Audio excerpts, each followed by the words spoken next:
अस्सलाम वालेकुम students, my name is Abdullah Asghar Rajput and you guys are watching my YouTube channel AK education. तो आज की वीडियो में हम लोग एक्सरसाइज 20.6 के फर्दर क्वेश्चंस को कंटिन्यू करेंगे और स्टार्ट करेंगे क्वेश्चन नंबर 3 से। तो क्वेश्चन नंबर 3 जो है हमारा वो भी सिंथेटिक डिवीजन का ही क्वेश्चन है, जैसे कि हम लोगों ने पार्ट 1 और पार्ट 2 में कवर किए थे। अब क्वेश्चन नंबर 3 में कह रहे हैं कि find the value of m। आपने m की वैल्यू फाइंड करनी है, ये आपने ध्यान में रखना है। And the remaining 2 roots of the equation. अब देखो आपके पास जो इक्वेशन है वो क्यूबिक इक्वेशन है और हमें पता है कि जितनी वेरिएबल की पावर होगी उतने ही आंसर्स आ रहे होंगे हमारे पास, यानी कि उतने ही रूट्स आ रहे होंगे। तो हमारे पास पावर जो है वेरिएबल की हाईएस्ट पावर, जिसे हम डिग्री कहते हैं, वो है 3। तो हमारे पास 3 आंसर आएंगे। तो एक रूट जो है आपको दिया हुआ है 3 और आप लोगों ने यानी कि आपने इस क्वेश्चन में 2 रूट्स भी फाइंड करने हैं और साथ साथ आपने m की वैल्यू भी फाइंड करनी है। तो आओ सॉल्व करते हैं। सबसे पहला काम क्या है कि आपको एक रूट दिया हुआ है, आप सिंथेटिक डिवीजन करोगे। सही है, जो भी वर्डिंग वगैरह है वो आप साइड पे लिख के यहाँ पे स्टार्ट कर दोगे सिंथेटिक डिवीजन। अब रूट हमारा 3 है तो साइड पे 3 आ जाएगा, यहाँ पे आ जाएंगे वेरिएबल के कोफिशिएंट्स। लेकिन रिमेंबर वही बात कि आपके पास जो पावर मिसिंग होगी आपने वो लिखनी है लाजमी। सही है भाई। तो आपने सबसे पहले क्या लिखना है, एक्स क्यूब का कोफिशिएंट क्या है, 2 है, 2 लिख दिया। अब एक्स स्क्वायर का कोफिशिएंट क्या है, एक्स स्क्वायर का कोफिशिएंट जो है वो माइनस का 3m है। सिर्फ 3 नहीं लिख देना। क्यों नहीं लिख देना? क्योंकि आपके पास x, y, z जो है वो वेरिएबल्स होते हैं, उसके अलावा जितने भी अल्फाबेट आपके पास यूज होते हैं वो सारे अननोन यूज होते हैं। तो यहाँ पर x जो है वो एज अ वेरिएबल यूज हो रहा है, लेकिन m जो है एज अ अननोन यूज हो रहा है, क्योंकि आपको उसकी वैल्यू फाइंड करनी है। तो आप यहाँ पर माइनस का 3m भी लिखोगे। ठीक है भाई। उसके बाद देखो, अगर आप एक्स स्क्वायर के पास x वाली पावर मिसिंग है तो आपने उसकी जगह क्या लिखना है, जी हाँ 0 लिखना है।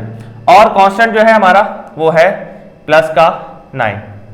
सही है, यहां तक समझ आ गई। अब क्या करना है कि इस नंबर को एज इट इज नीचे लिख देना है। तो 2 आ गया नीचे, 2 3 6। अब मुझे बताओ 6 माइनस 3 क्या 3 होता है? ये 3m है, 6 में से 3m माइनस नहीं हो सकता, तो आप इसको पूरा लिखोगे 6 माइनस 3m। सही है भाई, ब्रैकेट में बंद कर रहा हूं ताकि गिचमिच ना हो जाए। अब पहले मैं इस 6 को 3 से मल्टीप्लाई करूंगा, देन इस माइनस 3 को 3m को 3 से मल्टीप्लाई करूंगा।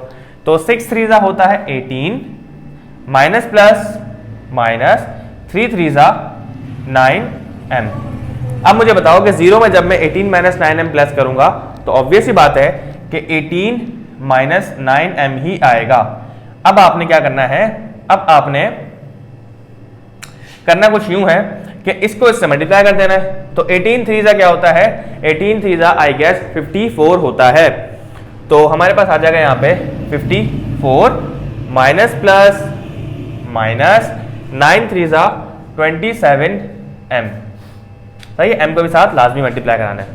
अब देखो माइनस 27m जो है वो 9 से सॉल्व नहीं हो सकता, लेकिन ये 54 सॉल्व हो सकता है। 54 में अगर आप 9 को प्लस करोगे तो आपके पास जो है आंसर आएगा 54 है ना, 6 प्लस करेंगे तो 60 हो जाएगा और ये हो जाएगा 63। तो ये हो जाएगा 63 माइनस का 27m। तो ये आपके पास जो बचा है दैट इज रिमाइंडर। सही है, रिमाइंडर आ गया। अब इन्होंने कहा था, देखो इन्होंने कहा था कि find the value of m। आपने m की वैल्यू फाइंड करनी है, जो कि हम लोग यहां से फाइंड कर सकते हैं। दूसरी चीज ये कि आपको रिमेनिंग 2 रूट्स भी फाइंड करने हैं। तो रिमेनिंग 2 रूट्स यहां से आ जाएंगे और m की वैल्यू यहां से आ जाएगी। आपने क्या लेट करना है, आपने लेट ये करना है कि 63 minus 27m is equals to 0। अभी मैंने क्यों लिखा, ये मैंने इसलिए लिखा क्योंकि ऑब्वियस सी बात है, अगर आप इस क्वेश्चन में m की जगह पे उस m की वैल्यू जो आनी चाहिए वो पुट कर दोगे ना, तो रिमाइंडर आपका 0 ही आना चाहिए। तो रिमाइंडर 0 कब आएगा, जब m की जगह उसकी वैल्यू पुट होगी। तो मैंने यहां पे लिख दिया कि अगर 3 रूट है इस इक्वेशन का, अगर 3 इस इक्वेशन का रूट है तो इस इक्वेशन का रिमाइंडर 0 बचना चाहिए, जो कि नहीं बच रहा। क्यों नहीं बच रहा? क्योंकि हमें m की वैल्यू नहीं पता, m अननोन है। तो m को अगर मैं m की वैल्यू यहां पे प्लॉट करूंगा तो मेरे पास इक्वेशन जो है वो सेटिस्फाई हो जाएगी, यानी कि इक्वल टू 0 आ जाएगी। तो इसलिए मैंने यहां पे लिखा कि let 63 minus 27m is equals to 0। अब करना यूं है कि माइनस 27m है, वहां जाके प्लस का हो जाएगा। तो 63 बराबर हो जाएगा 27m के, 27 यहाँ पे मल्टीप्लाई हो रहा है, वहां जाके डिवाइड हो जाएगा। तो m बराबर हो जाएगा 63 डिवाइडेड बाय 27। सही है। अब आप चाहो तो 3 के टेबल से काट दो, चाहो तो 9 के टेबल से काट दो। तो अगर मैं करूं तो यहाँ पे 3 9 27, 3 2 6, 3 1 3, 3 3 9, 3 7 21। तो हमारे पास जो m की वैल्यू आ रही है वो आ रही है 7/3 and let me prove you कि इक्वेशन जो है वो 0 के बराबर होती है या नहीं होती। देखो यहाँ पे m की वैल्यू अगर आप डालोगे 7/3 तो देखो क्या आएगा 63 माइनस 27 और m की जगह पे आ जाएगा 7/3। तो देखो 3 1 3, 3 9 27, 63 माइनस 9 7 63। तो देखो कट गया, आंसर क्या आ रहा है 0 आ रहा है। तो इसका मतलब है कि m की वैल्यू जो हमने निकाली है वो बिल्कुल ठीक है। अब हमने बाकी के रिमेनिंग 2 रूट्स भी निकालने हैं, तो वो हम निकालेंगे साइड पे। रिमेनिंग 2 रूट्स हम लोग यहाँ पे निकाल लेंगे। रिमेनिंग 2 रूट्स कहाँ से आएंगे, ये जो हमारी इक्वेशन गिवन है ना, इसको हमने बना देना इक्वेशन। अब होता क्या है कि मैंने कहा था कि यहाँ जो आपके पास नंबर होगा वहां पर x की पावर 0 होगी और यहाँ पे x की पावर 1 होती है और यहाँ पे x की पावर 2 होगी। सही है, तो इसको आपने यहाँ नहीं लिखना, इसको आपने वहां लिखना है जहां आपने सॉल्यूशन करना है इसका। तो मैं यहाँ पे लिख दूंगा कि 2x स्क्वायर प्लस का, अच्छा x जो है वो मल्टीप्लाई होगा इनके साथ, तो ये हो जाएगा 6 माइनस का 3m। सही है, इस वैल्यू के साथ x आ गया। तो आप मर्जी है दोनों के साथ बारी बारी x लगाओ, मैंने एक ही x लगा के ब्रैकेट बंद कर दी। और जो कांस्टेंट है हमारा वो है 18 माइनस 9m। अब आपने करना ये है कि m की जगह m की वैल्यू प्लॉट करनी है ताकि आपके पास जो है रिमेनिंग 2 रूट्स आ सकें। तो इक्वल टू 0 है ये। तो 2x स्क्वायर प्लस का x इंटू 6 माइनस 3 और m की जगह पे m की वैल्यू डाल दो आप 7/3। यहाँ पे ब्रैकेट में चेंज कर देता हूँ, ये ब्रैकेट आ गई, यहाँ पे पुट करेंगे हम लोग 7/3 ब्रैकेट क्लोज प्लस का 18 माइनस 9 इंटू m की जगह आ जाएगा 7/3 इक्वल टू 0। सही है भाई। अब देखो 2x स्क्वायर प्लस का x बाहर ही रहेगा, इस 3 से 3 कैंसिल, 6 माइनस 7 माइनस का 1 बचता है, ठीक है, प्लस का 18, 3 1 3, 3 3 9, 18 एज इट इज। अब ये माइनस का 3 जब 7 से मल्टीप्लाई होगा तो ये हो जाएगा माइनस का 21 इक्वल टू 0।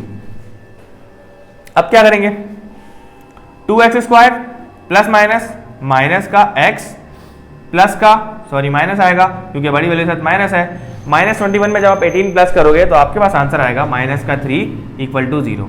तो अब हमारे पास क्वाड्रेटिक इक्वेशन बन चुकी है। अब बहुत सिंपल है, इसकी हमने मिड टर्म ब्रेक करनी है और रिमेनिंग 2 रूट्स निकालने हैं। कैसे करेंगे, 2 3 6, ऐसा नंबर चाहिए मल्टीप्लाई करने पे -6 आए। क्यों -6 आए, क्योंकि प्लस माइनस माइनस होता है और प्लस या माइनस करने पर माइनस का 1 आना चाहिए, यानी कि माइनस का x आना चाहिए। तो ऐसे 2 नंबर कौन से होंगे, ऐसे 2 नंबर होंगे 3 और 2 ही ले लेते हैं। देखो यहाँ पे 2x स्क्वायर हमें चाहिए माइनस का x, तो माइनस का 3x आ जाएगा और प्लस का 2x आ जाएगा, -3 as it is equal to 0। अब देखो दोनों कंडीशन फुलफिल हो रही है या नहीं हो रही है, माइनस प्लस माइनस, 3 में से 2 का 1 बचा, माइनस का 1 बचा, ये बिल्कुल ठीक है। माइनस प्लस माइनस 3 2 6, तो माइनस का 6 भी आ रहा है, इसका मतलब बिल्कुल ठीक किया हमने।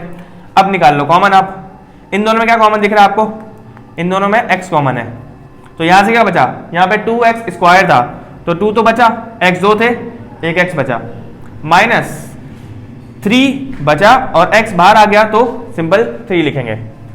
इन दोनों में जो कॉमन है हमारे पास कुछ भी नहीं, तो हम लिख देंगे प्लस का 1। अगर ये 2 माइनस का होता 2x तो यहाँ माइनस का 1 कॉमन लेते हैं, लेकिन प्लस का है तो प्लस लिया हमने, तो कुछ भी कॉमन नहीं है, तो 2x माइनस का 3 as it is equal to 0 के साथ आ जाएगा। अब x प्लस 1 एक ब्रैकेट में और 2x माइनस 3 कॉमन आ जाएगा इक्वल टू 0। सही है, वही वाला काम करेंगे, equality method, x plus 1 is equal to 0 और 2x minus 3 is equal to 0। तो प्लस का 1 है, वहां जाएगा तो माइनस का 1 हो जाएगा, x की एक वैल्यू आ गई माइनस का 1 और हमारे पास x की एक वैल्यू आ जाएगी माइनस का 3 है, वहां जाके प्लस का हो जाएगा और ये 2 मल्टीप्लाई हो रहा है, वहां जाके डिवाइड हो जाएगा, तो x की वैल्यू आ गई 3/2। तो ये दोनों आ गए हमारे रिमेनिंग रूट्स और ये आ गई m की वैल्यू।